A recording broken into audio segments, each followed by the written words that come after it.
If you want to make websites like a YouTube,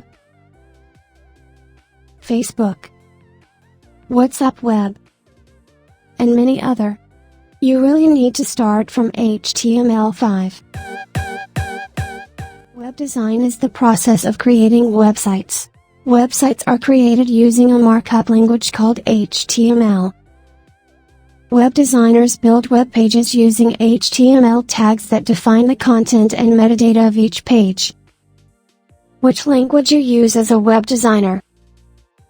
We learn in this series. First is HTML, second is CSS and PHP, and much more in upcoming video. HTML, mean Hypertext Markup Language.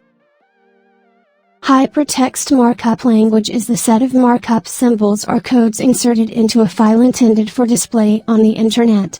The markup tells web browsers how to display a web page's words and images. Let's see some example of HTML.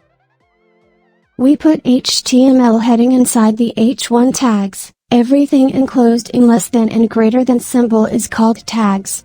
We will learn it later. We will see output in Chrome like this. After that we make table using HTML.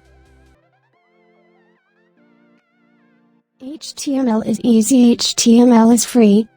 Support by all browser. HTML is simple to edit. Chrome is a most friendly search engine. User-friendly, lightweight, integrated with other language.